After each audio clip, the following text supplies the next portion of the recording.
Good morning. Amidst all of the collective chaos we have been experiencing, I've been experiencing a little bit of a health scare. And I haven't really talked about it because there's been so much else going on, and because ultimately I guess I'm not too stressed about it, but I've lost hearing in most of the hearing in this ear. And I cannot trace any sort of event. I do work with power tools, but I generally, when doing certain things, will put, ear protection on. So I'm fairly, and I just don't have any memory of anything happening. It just kind of, over the course of a few days, something happened. I guess, there's earwax and stuff in there, and I'm not the best with that. But it's just been very disorienting because I rely so much on sensory input for my awareness that I feel like I'm missing a significant chunk of input. And I'm having to just tell my body to just chill. Just be like, hey body, just chill. Because I want to react and I want to stress. And then I just want to tense everything up. I'm doing this because this is where I hold a lot of tension in this area. But I just can't. You gotta not do it. But I've been dealing with that amongst the just growing sort of tension that we are experiencing as a country, but as a planet, because a lot of countries are dealing with crap right now because a lot of countries have been manipulated by the elites for centuries. But, and I already kind of made a video talking about the Charlie Kirk thing, but I'll kind of include that in the heaviness that a lot of people are feeling. There's the weight of economic stress, the pressure of this social destabilization we're experiencing, and now the darkness that comes with open air right in front of our eyes, political assassinations of non-violent people. It's a lot of people, I was not surprised that certain people celebrated. I was more surprised that other people were surprised that certain people celebrated, because if you're paying attention, this is where we're at. And I think because I've just accepted this is where we're at, I didn't get outraged when I heard that. I just knew, that's reality. I accepted that years ago, and it's nice not to experience the outrage. It's very nice because the outrage is like a poison. The anger and bitterness and resentment that just stews within you when you let the outrage consume you. But what I was somewhat surprised and thankful for was that there were voices on the left condemning this behavior. And I think, honestly, the ones who are engaging in genuine reflection, they feel a heaviness of knowing they're associated with a very vile group of humans. So there's the introspection and reflection going on with the few sane lefties that still exist. And with that weight comes just stress. And I'm going to pause real quick. And go watch my yesterday's video for more of the why we're being intentionally destabilized and divided. This video in search of lighter feels. Many years ago, when I first was like, maybe I'll try this YouTube thing, I was also really big into weightlifting. And I love how physical exercise can be an outlet for stress and sadness and anxiety and darkness. You know, there are extremes. You can take it too far, but in the right balance, and that's why my logo even incorporates the taijutsu, the symbol of the yin and the yang,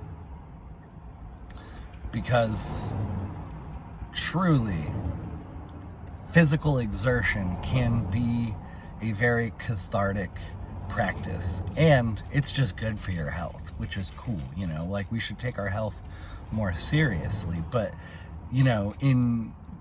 thinking about health in physical and mental health, having lighter feels or not being attached to extreme emotions that come with the propaganda and the Matrix, we can push forward on our personal missions.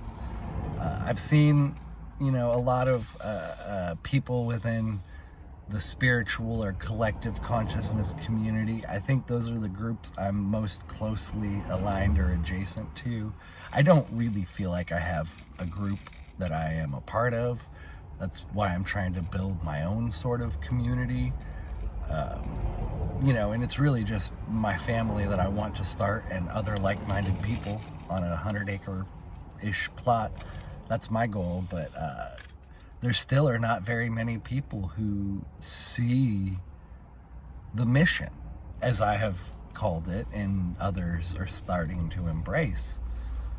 And if you truly want to unplug from the Matrix, you have to unplug from the outrage. You have to unplug from all of the narratives. I've said it before, and I'm going to consistently say it. You should still consume a little bit of media and news, but quite literally, mostly just so you know when to avoid advancing armies. Other than that, your focus should be solely on your family. It should be solely on your community, your spheres of influence. If you don't have a big sphere of influence, why are you so concerned with these big national issues, I guess? I'm getting a little sidetracked, but we're almost there. Bear with me. All right, here's where I want to wrap up. Years ago, as I mentioned earlier, when I started this journey, my mission statement kind of was like using powerlifting, philosophy, and philanthropy as a platform to discourse on modern masculinity, or modern masculinity in a spiritual world, something along those lines.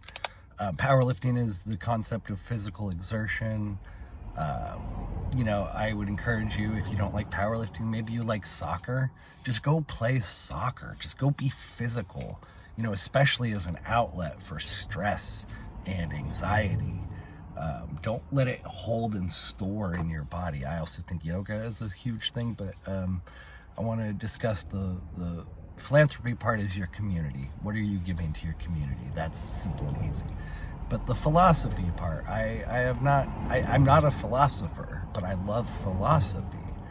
And I'm not someone like my friend Christian Watson. Shout out Christian. Go check out his channel, The Official Christian Watson. He's an extraordinarily intelligent person. And he's who I look to for, philosophy. But it's still a huge core part of my life, because I'm not religious, and spirituality is just so weird to talk about. But we can talk about philosophy tangibly. And so I want to end on this note. It's from the Tao Te Ching, written by Lao Tzu. Very short little passage. Observe the suffering of other beings. but contemplate their return to the source. Returning to the source is serenity. And so I really like that, because when you observe, when you look out into the world and you see this homelessness, and you see poverty, you see malnutrition, you see crime, you see just exploitation, you see so much wrong with the world, you see people get assassinated.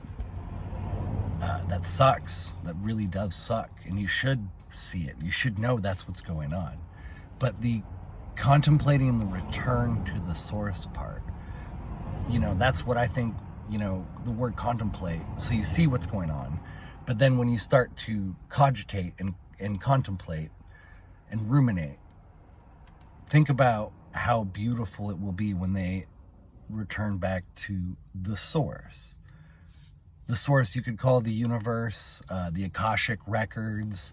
I don't really fully know, but that's why I love the Tao Te Ching, because it leaves it just vague enough for your own interpretation. The source of all that is, and all that was, and all that will be. I just call it the universe. We are literally part of the universe experiencing itself. And eventually we all return to the source. Some of us, I'm going to end it there, I'm sorry. Thank you very much. I hope we can find some lighter feels together and focus on the mission. Much love.